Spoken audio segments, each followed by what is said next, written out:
Hello everyone. So before we turn to something new, I want to talk about context-free languages, the applications of them and the limitations. So I want to talk about this in a more compiler perspective.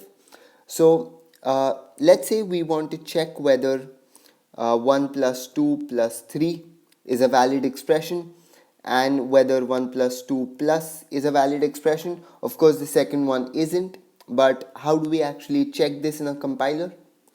What we can do is we could define a language as something like this. An expression E can go to an expression plus another expression, and it could otherwise go to, sorry, not epsilon, it should be an int. So with this in mind, this is going to be accepted and the other one is not going to be accepted, because in the other one I don't have an expression after the plus, so that's invalid according to the grammar that we have talked about.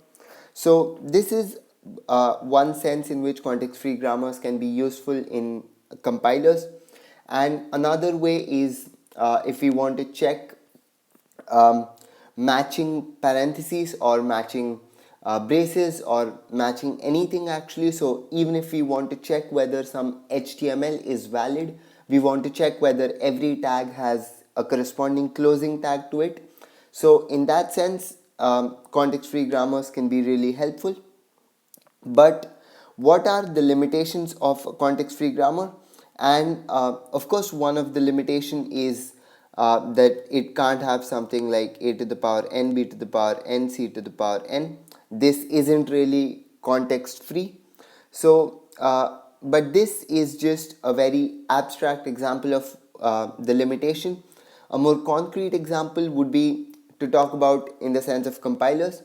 So in that sense, what happens is, what a context-free grammar says is that I don't care about the context, I don't care what came before, I don't care what's going to come after.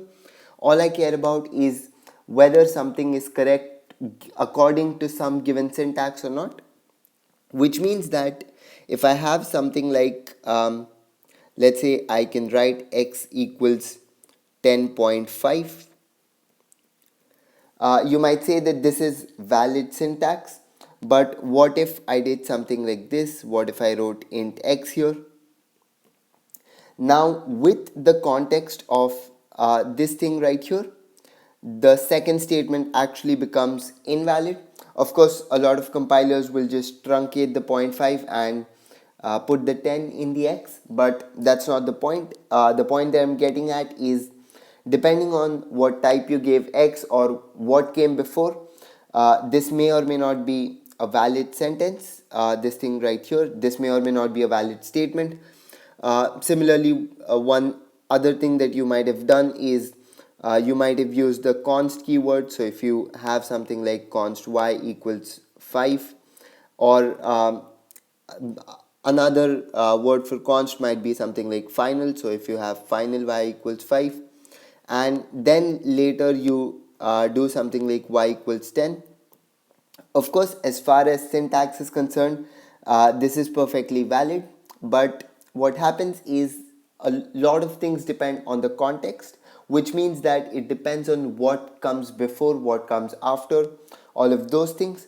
So because that is so important, we need to move forward from context-free languages, which is what we'll be doing in subsequent videos.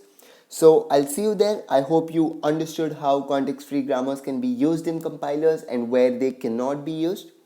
If you did understand from this video, if you found this video helpful, don't forget to give it a like and share the video with your friends.